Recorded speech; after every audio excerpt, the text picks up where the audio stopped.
Dame Deborah James Me and the Big C podcast co-host Lauren Mahon has described her death as surreal, 1 week after the star's tragic passing.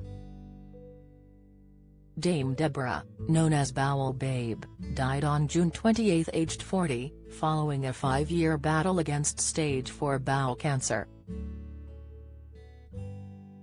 She had co-hosted her BBC podcast with Lauren and Rachel Bland, who passed away in September 2018 aged 40 after treatment for breast cancer. Opening up about her friend on BBC Breakfast, Lauren spoke on the show as that is where the trio first launched their podcast. She said, "I kind of really felt that I wanted to be on the sofa as this is where we launched the pod with Rachel and Deb right here, so it felt very apt that I'd chat about our wonderful friend here with you. I don't think it's really hit, we have moments where it feels very real and a bit overwhelming, but I think it is all a bit surreal. She was the comeback kid, so it's all been a bit surreal." Lauren also recounted memories of the former head teacher for an episode of You, Me and the Big C alongside Rachel's widow Steve Bland, and producers Mike Holt and Alan Twistle. Speaking about the episode, she said, "It's about our Deb. We say quite explicitly that the world and the country are mourning the dame, a fabulous force of nature who always looked dolled up to the nines, told it how it was, raised millions of pounds for life-saving cancer research, but the person we miss is the deviant, our Deb. The woman who had the most outrageous cackle, the woman who would show up to recordings disheveled, and the twinkle in her eye. When we were doing the podcast it was lovely to recount the memories of our Deb. We've had her for so many more years than we thought we would. The thing is we are in one of the dark phases now, but there is so much light and there always has been. I am incredibly proud of us."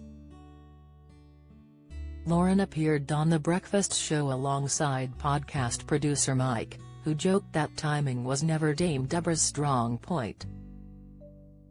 Mike shared, "There was lots of times when I got these phone calls jumping out of a cab on a flyover in the middle of London and the phone would go dead, but also she was wonderful. In the middle of the night she would be up on steroids and pounding out ideas. You had the chaos but you also had this amazing creativity, drive and passion that the whole country has seen now, and it was incredible to be a part of it and I am really going to miss her." Wearing a t-shirt with the words "You can't always be in bloom," Rachel's husband told BBC presenters Sally Nugent and John Kay he felt massive pride with everything the three women have achieved. He said, "Rachel set this podcast up 4.5 years ago now and recruited Deb and Lauren, and I don't imagine that she in her wildest dreams thought it would have the kind of impact that it has. We are still seeing that now. What they have done has been extraordinary." Deborah's final fundraiser surpassed £7 million earlier this week, as donations flooded in following the star's death being confirmed by her family. In the weeks prior to her death, Deborah had promoted the Bowel Babe Fund, which she had established to raise money and awareness for charity. The initiative, which was set up in collaboration with Cancer Research UK, had an initial target of £250,000, though the campaign has now raised more than £7 million. Do you have a story to sell? Get in touch with us at webcelebs@trinitamirror.com or call us direct 0207 29 33 033.